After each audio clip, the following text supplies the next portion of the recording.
Ada yang tahu itu masakan apa atau nama makanan apa? Ini adalah makanan khas dari Indonesia yang bernama sawut. Lalu yang ini, apakah kalian tahu makanan apa namanya? Nah, ini temannya, teman sawut, yaitu tiwul. Silakan kalian lihat secara tekstur perbedaan makanan sawut dan tiwul. Ini dari bahan yang sama, yaitu ubi kayu atau singkong. Nah, hanya saja beda pengolahannya. Nah, maka dalam bab ini akan kita pelajari tentang pengolahan bahan setengah jadi sereal, kacang-kacangan, dan umbi menjadi produk makanan khas wilayah setempat. Nah, wilayah setempatnya adalah wilayah Indonesia dari beberapa daerah. Pengolahan bahan pangan adalah suatu kegiatan mengubah bahan mentah menjadi bahan makanan siap dikonsumsi atau menjadi bahan setengah jadi. Nah, contohnya, selain yang dua tadi, diantaranya adalah, tahu apa ini? Ini namanya rengginang. Lalu, yang ini pasti kalian tahu, ya, itu adalah mie. Nah, apa tujuan dari pengolahan bahan pangan? Yang pertama adalah meningkatkan kualitas dan memperpanjang masa simpan bahan pangan. Yang kedua, meningkatkan nilai ekonomi. Yang ketiga, dapat diolah secara cepat sesuai dengan kebutuhannya. Nah, olahan bahan pangan setengah jadi itu sendiri ada 3 bentuk, ya. Ada pipih tebal atau tipis, lalu dalam bentuk butiran besar, lalu dalam bentuk butiran halus. Produk pangan setengah jadi bentuk pipih tebal atau tipis dari serealia antara lain kerupuk kendar, rengginang, emping jagung, kerupuk bawang, bihun, dan mie. Sedangkan produk pangan setengah jadi bentuk pipih tebal atau tipis dari umbi diantaranya adalah kerupuk tete, keripik singkong, sawut, gaplek ubi kayu. Ini yang diolah kalau ditumbuk kemudian jadi tepung, tepungnya dibentuk bulat kecil-kecil, itu yang tadi jadi tiwul, ya. Lalu kemudian kentang beku. Nah, ini yang mungkin sering kalian makan, ya, kentang yang dalam bentuk seperti batang kecil-kecil itu, ya, kemudian digoreng. Nah, itu kentang beku.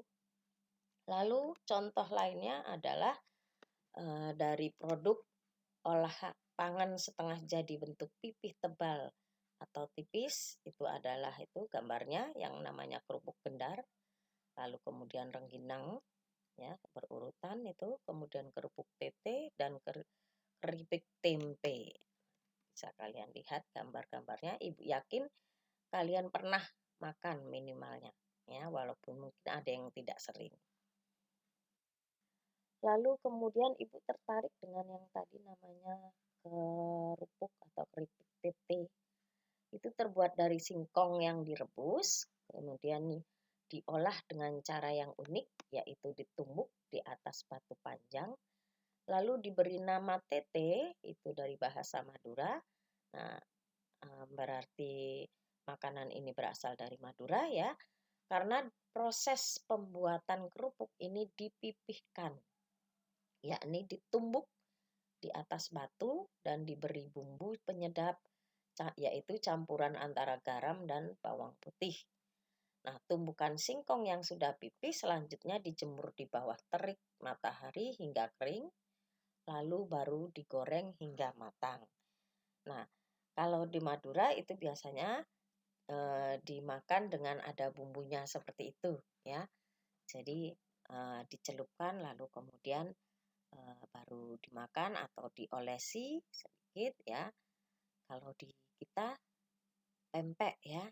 Pempek kan ada yang direbus, ada yang memang habis direbus digoreng. Hanya bentuknya saja juga yang berbeda. Ya, ini pipih tipis.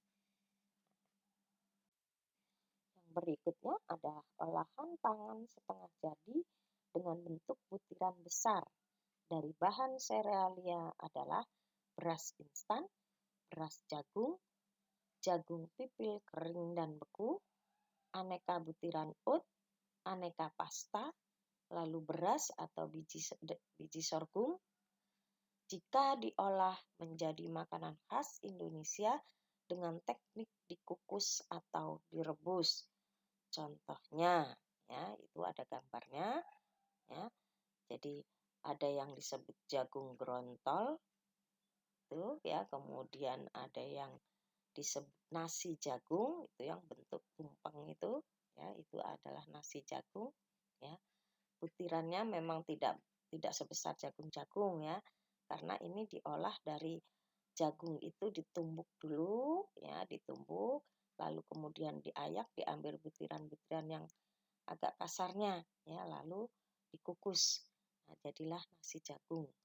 Lalu kacang kedelai goreng, nah ini mungkin pernah kalian makan, mudah membuatnya, ya, hanya kedelai itu direndam sedikit sebentar, lalu kemudian digoreng, diberi bumbu, ya.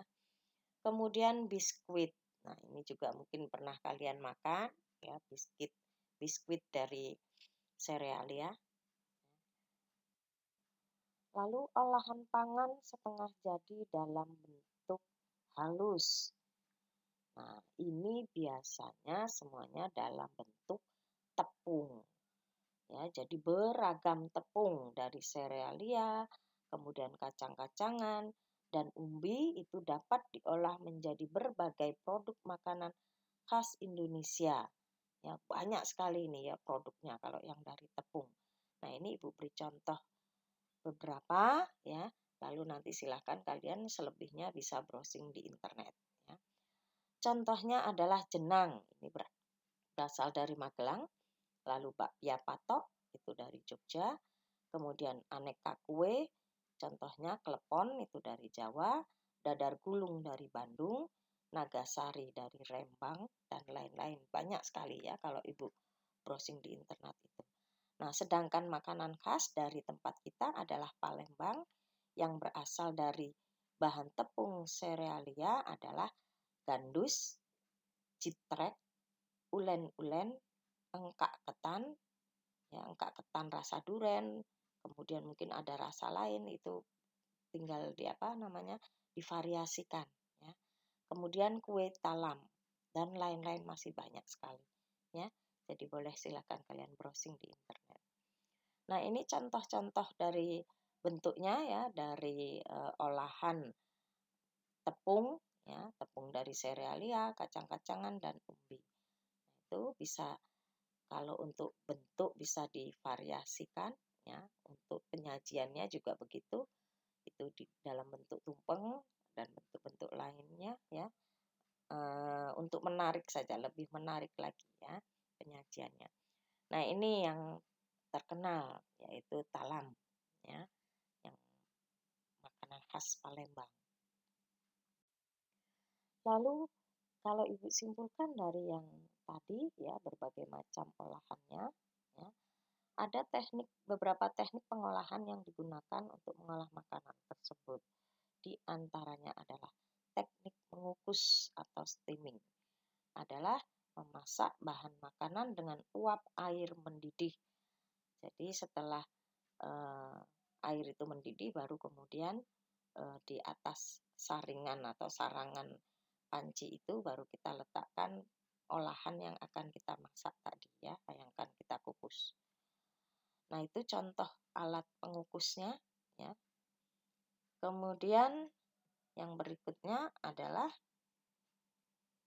deep frying, ya, adalah memasak bahan makanan dengan menggunakan minyak atau lemak yang banyak hingga bahan makanan benar-benar terendam sehingga memperoleh hasil yang kering atau kita sering sebutnya crispy, gitu ya. Nah, ini contohnya, nah, itu contoh yang tadi kentang beku, ya, kalau mau kita goreng crispy seperti itu alatnya, caranya menggoreng, atau yang sederhana dengan penggorengan sederhana seperti itu. ya untuk membuat keripik macam-macam tadi ya, banyak macam keripik tadi. Lalu yang berikutnya adalah teknik merebus atau boiling, adalah mengolah bahan makanan dalam cairan yang sudah mendidih.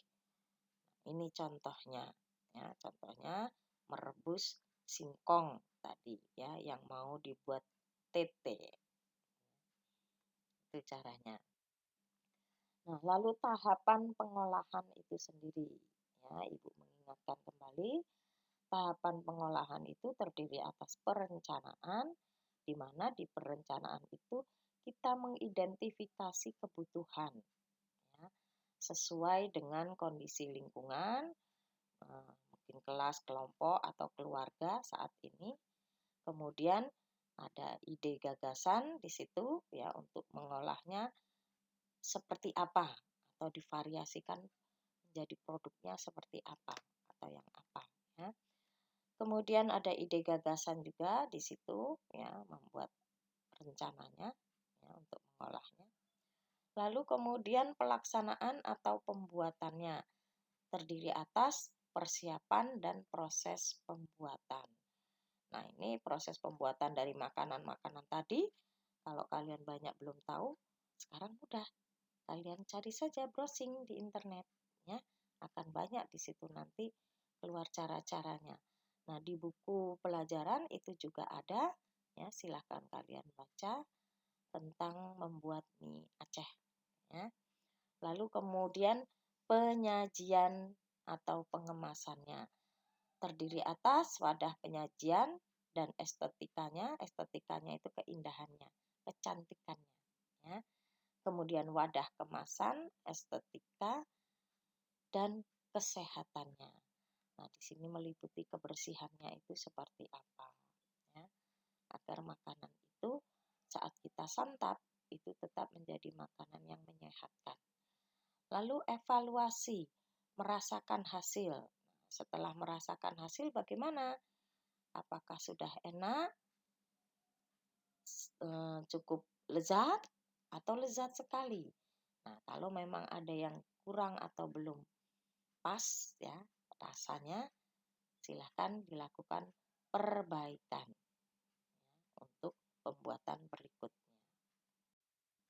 Nah, sekarang tentang penyajian dan pengemasan. Nah, dalam hal ini kita harus memperhatikan beberapa faktor. Yang pertama, kombinasi warna. Yang kedua, bentuk, tekstur, dan kekentalan. Lalu yang ketiga, rasa dan suhu makanan itu ya. Kemudian alat saji makanan. Nah, ini dapat kita gunakan alat saji yang modern atau yang tradisional. Ya, yang tradisional juga tidak kalah bagusnya ya, karena kita bisa buat variasi, modifikasi dengan bermacam-macam bentuk. Lalu kemudian hiasan atau garnish. Nah, hiasan-hiasan di sekitar makanan itu atau mau kita bentuk seperti apa makanan itu ya, supaya lebih menarik. Kemudian kebersihan atau higienisnya. Nah, ini bagaimana makanan itu tetap bersih walaupun kita bentuk, kita hias seperti apapun ya. Saat kita makan itu tetap menyehatkan. Nah, ada beberapa contoh ini. Nah, contoh makanan yang disajikan ya secara tradisional itu ada hiasan-hiasan daunnya, kita buat sendiri ya. Nah, ini bisa dimodifikasi dengan berbagai macam bentuk, ukuran ya. Kemudian yang ini juga bisa dalam bentuk seperti itu. Nah, itu bisa ditambah hiasan apa di sebelahnya ya, dibentuk ada pita, ada apa. Nah, boleh begitu ya, supaya penyajiannya itu lebih menarik dan menggugah selera yang akan memakannya. Oke, terima kasih ya atas waktu kalian untuk belajar dan semangat kalian untuk mau tetap belajar. Nah, silakan mau mencoba beberapa makanan di rumah. Ibu yakin keluarga kalian senang sekali untuk mencicipinya. Nah, bersyukur sekali bahwa negeri kita kaya dengan aneka olahan makanan yang menggugah selera. jika diolah dan dikemas dengan menarik. Yuk, kita lestarikan